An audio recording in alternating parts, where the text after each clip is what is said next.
Alright, so Rick and Morty. One of the axioms of the show, supposedly, is no time travel.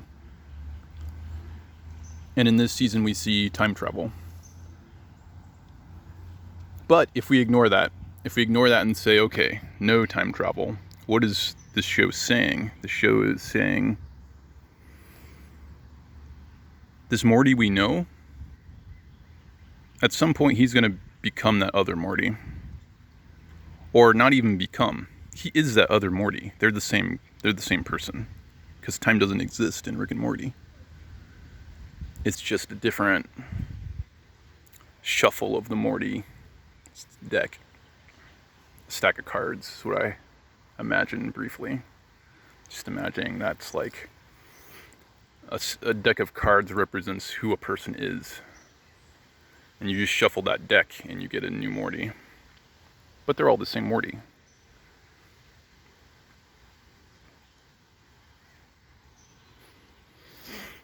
And that's what not having time exist means to me. That's how I would sort of formulate what it means to not have time, but to still have Rick and Morty.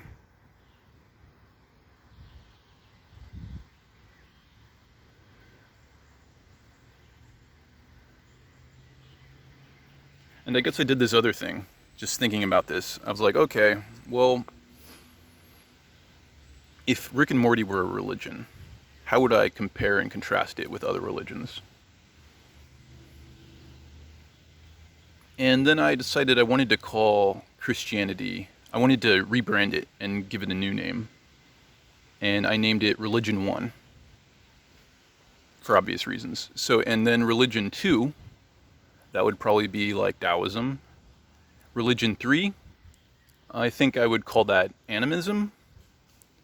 So if you have any 3 in your religion, you're probably animism. Just my personal opinion. This is just a Rick and Morty fan theory. So, and then how many people are in Rick and Morty? Let's see. We've got the mom and dad. That's 2. The brother and sister, that's 2 more. So we've got 4, and Rick, that's 5. And that's basically the Rick and Morty universe. I mean, there's other people, of course, but I don't know. I don't know. Well, okay, you're right. There's Morty's love interest. She's not a main character, and then there's Bird Person, and then there's that other person. So let's see. Okay, so 5, 6 with her name escapes me at the moment, but she goes to high school with Morty, so that's 6.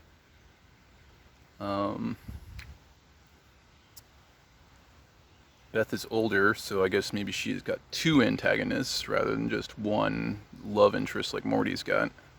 I mean, Morty's got Rick after all. You don't need 2 more antagonists if you've got a Rick in your life. Beth has, I don't know, her high school peer who's a woman, and Bird Person, I guess. If I'm just, I mean, Bird Person's a guy. She's Rick's friend, you know. That's a character on the show. Friend of Rick. Romantic partner with someone that Beth knows. So that's 6, 7, and 8. So that's 8. And there's probably another one. Let's just say 9. Because, you know, we've got Meeseeks. We've got that, you know, we've got all kinds of weird other things in the show. There's definitely those things. So let's just say 9 to like round it out and give it a good like you know, I don't want an incomplete Rick and Morty video. That would be, you know, why would I do that? I have to solve the entire show. So we'll go with 9, just to get us started here. And I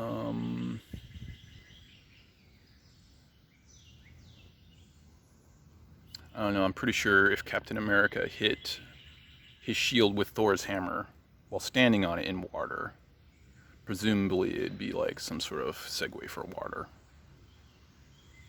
But that's just in the Marvel universe. That's not real life, because we're grown-ups in real life. And in real life, grown-ups, I don't know, they do what grown-ups do.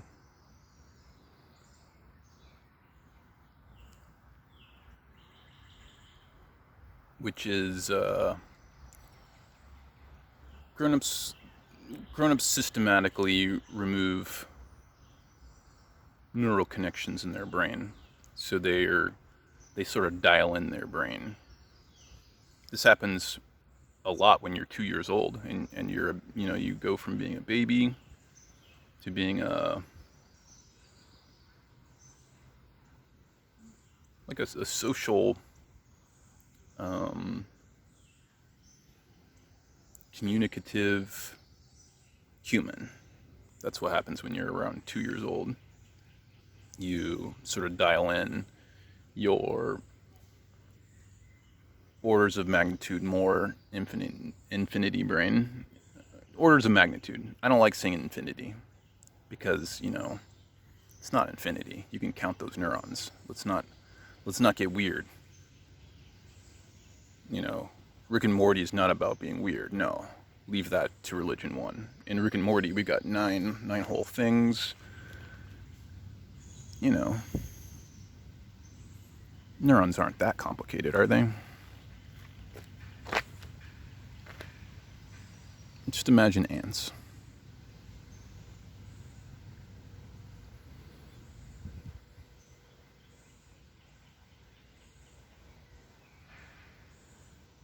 What if there are 9 kinds of ants? That sounds a bit... does it sound like an exaggeration? Maybe there's 6 kind of ants and they've got religion 6. I don't know. I don't know. Ants kind of win pretty hard though, so I would say religion 8. Let's just aim them for 8. Let's reserve 9 for, I don't know, mushrooms. Because if anyone's going to defeat the ants, it's going to be the mushrooms. That's just good Rick and Morty sense right there. And when I say Rick and Morty sense, I'm kind of making a joke, but also the joke is a placeholder for, science. The mushrooms, they're powerful. If you convert all animals into some sort of anthropomorphic, fantasy beings,